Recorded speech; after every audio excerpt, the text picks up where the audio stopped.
Cette semaine, on entame la dernière paracha du Sefer Bereshit. Et j'ai une question sur la Torah en général, quelque chose qui me travaille. Pourquoi la Torah commence par raconter la création du monde? Pourquoi elle commence par le ciel, la terre, la matière, alors que l'objectif de la Torah, c'est censé nous apprendre comment vivre avec Hachem? On aurait pu commencer par une loi, par une mitzvah, par quelque chose de clair, de spirituel. Et pourtant, elle commence directement par le monde. Un monde parfois lourd, parfois dur, parfois étouffant. Moi aussi, cette question m'a longtemps dérangée. Et plus on y pense, plus on comprend que c'est pas un hasard. Si la Torah commence par le monde, c'est qu'elle veut nous dire quelque chose de fondamental dès le départ. Le monde, il fait partie du projet, pas comme une concession, pas comme un obstacle, mais comme le lieu même où tout doit se passer. Tu sais, l'explication simple d'après Rachi est que la Torah commence par nous raconter la création du monde pour répondre aux autres, aux goyim, aux non-juifs, qui disent que cette terre ne nous appartient pas. Puisque si la Torah commence par nous raconter Bereshit, bara Elohim, que le monde a été créé par Hachem, le ciel, la terre, tout ça par Hachem, ça montre bien qu'Hachem en est le maître. Et puisqu'Hachem en est le maître et Hachem a décidé que la terre d'Israël appartient aux Juifs, appartient au peuple d'Israël, alors comment toi tu peux venir et contester cette appartenance d'Eretz Israël au peuple juif si Dieu en a décidé ainsi et qu'il est le créateur du monde, comme la Torah l'atteste dès le début. Bereshit bara Elohim. Et là, honnêtement, j'ai du mal. Comment on peut expliquer le fait que la Torah entière, elle serait structurée et organisée en fonction de ce que les autres pensent ou ce que les autres disent? Justement, parce que ce que les autres disent touche à une question très profonde. Quand les goïms, les non-juifs, contestent la terre, ils ne parlent pas seulement géographiquement, ils disent en profondeur. Vous êtes un peuple spirituel. Votre lien avec Dieu est au-dessus du monde. Alors pourquoi vous attacher à une terre matérielle? Pourquoi entrer dans la matière? Et cette question-là, elle ne vient pas seulement de l'extérieur. Donc c'est pas seulement qu'ils remettent en question notre appartenance à Eretz Israël, à la terre qu'Hachem nous a donnée.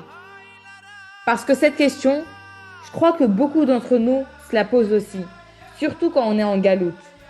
Pas forcément avec des mots compliqués, mais on se demande aussi si notre lien avec Hachem est au-dessus du monde, alors pourquoi on doit s'attacher à ce monde-là?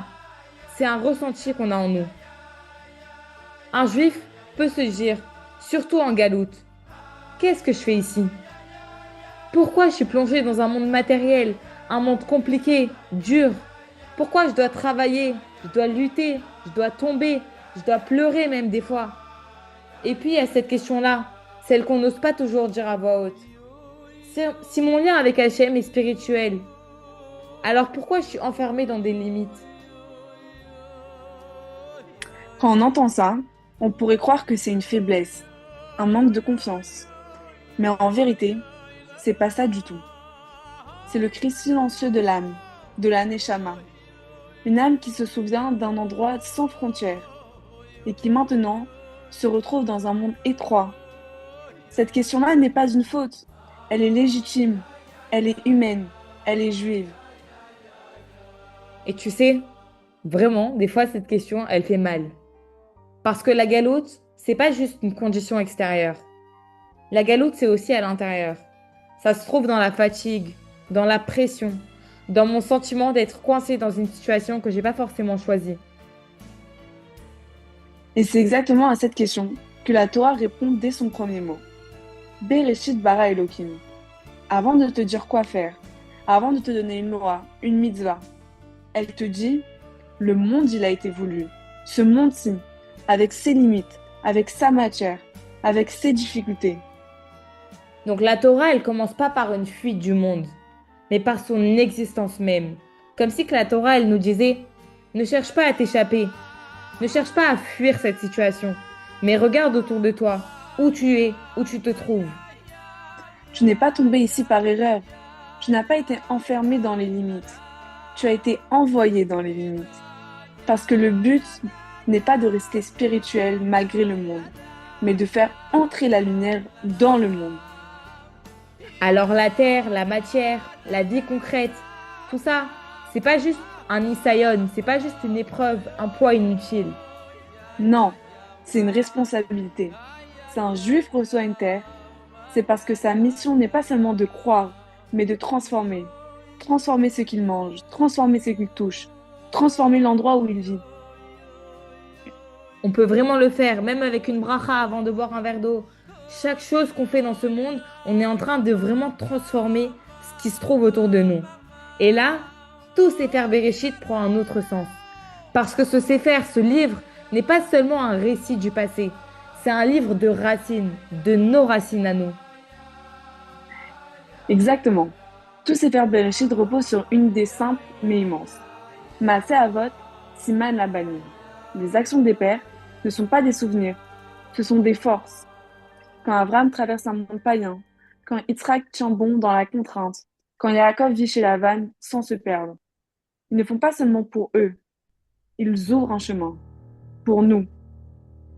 Donc quand je traverse aujourd'hui quelque chose de dur, je suis pas seule. Je commence pas à zéro.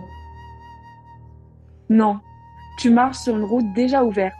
Ce que les Havot ont réussi une fois, un juif peut le refaire.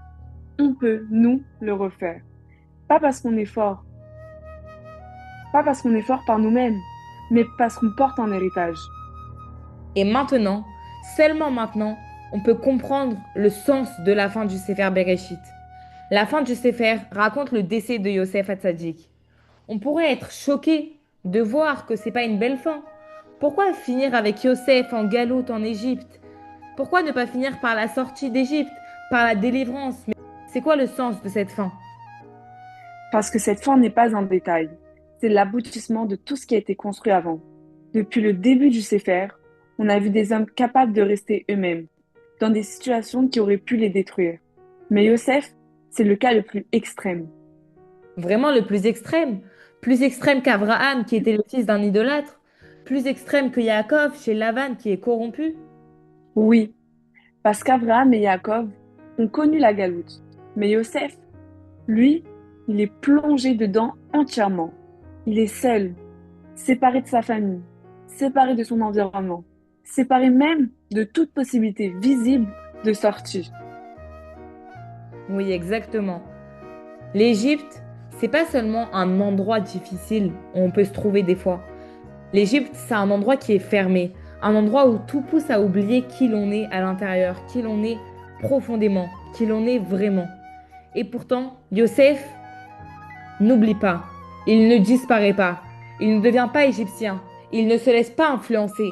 Au contraire, c'est lui qui va influencer autour de lui. Exactement. Joseph ne fuit pas l'Égypte. Il ne s'en protège pas de l'extérieur. Il vit à l'intérieur. Et pourtant, il reste Joseph. C'est là sa force qu'il transmet. Il montre qu'on peut être au cœur de la galoute sans que la galoute entre au cœur de l'âme, de la neshama. Waouh, c'est tellement puissant comme message, ça donne tellement de force. Et ce message-là, il est présent même à la toute fin, même quand tout semble terminé, même quand Yosef se retrouve dans un cercueil. Oui, et c'est précisément là que le message est le plus fort. La Torah aurait pu finir autrement. Elle aurait pu montrer la sortie, elle aurait pu montrer la délivrance, la Géoula. Mais elle choisit de finir sur Yosef avant la sortie. Comme pour dire, la vraie victoire sur la galoute, elle ne commence pas quand on en sort, quand on sort de la galoute. Mais la vraie victoire, elle commence quand la galoute ne te définit plus. Donc même ce cercueil, c'est pas une image de fin, puisque Yosef n'est pas défini par la galoute. C'est lui qui transforme la galoute. Exactement. C'est une image de transmission. Yosef laisse à ses frères une phrase simple, calme, sans tension. Pakod yifkod Elohim etrem. Hachem, il va se souvenir de vous, de nous. Avant de mourir, Yos- Yosef est déjà sûr que nous aussi, on ne va pas subir la galoute, mais qu'à son image, on la transformera en Géoula. Un juif ne se trouve pas dans une situation, il crée la situation, le rabbi nous dit. Donc la fin de Sefer Bereshit, c'est pas voilà la galoute, voilà votre situation et débrouillez-vous. C'est plutôt voilà comment on tient dans la galoute. Voilà comment on transforme la galoute. C'est entre nos mains de ne pas subir, mais plutôt de grandir à travers la galoute. Exactement. Le début du Sefer nous dit, le monde a été voulu. La fin du Sefer nous montre, un juif peut y vivre, sans jamais être enfermé. Et c'est pour ça que cette fin ouvre directement sur Sefer Shemot. Parce qu'avant de sortir d'Égypte, avant de recevoir la Torah, il fallait d'abord recevoir la force de ne pas être écrasé par l'Égypte. Alors le message est clair et il est pour nous, pour toi et moi. Quand un juif se dit, je suis bloqué, j'en peux plus, je subis ma situation, Alors la Torah lui répond, depuis le premier verset jusqu'au dernier, tu n'es pas bloqué, tu es en mission. La galoute est réelle, la difficulté est réelle, mais elle n'a pas le pouvoir de te définir. donc ça veut dire qu'un juif peut être en galoute sans jamais vraiment être enfermé dans la galoute. Un parent qui a du mal à transmettre une valeur à son enfant, qui galère. Un moment où je sens que je n'arrive pas à faire de Torah et Mitzvot mon quotidien vivant. Où j'arrive pas à faire Shabbat avec vraiment tout mon cœur. Où je me sens bloquée dans mes propres limites. Où je sens que j'arrive plus à me sortir. Alors je me souviens, c'est moi qui décide si je subis la galoute ou c'est moi qui décide si je décide de la voir comme une opportunité pour grandir à travers la galoute et m'attacher encore plus profondément à Hachem à travers chaque challenge, chaque opportunité. Et quand on vit avec ces lunettes-là, de voir le monde comme juste une série d'opportunités, une série de challenges, alors le monde commence déjà à changer. Parce que la lumière d'un juif, elle ne fuit pas l'obscurité. La lumière d'un juif transforme l'obscurité. Et c'est ainsi Avec ces forces-là, que nous avançons vers la Géoula Amitit Ve'Ashlema, Bepoal Mamash. Chazak, Razak, Chazak, Razak, Benit Razak.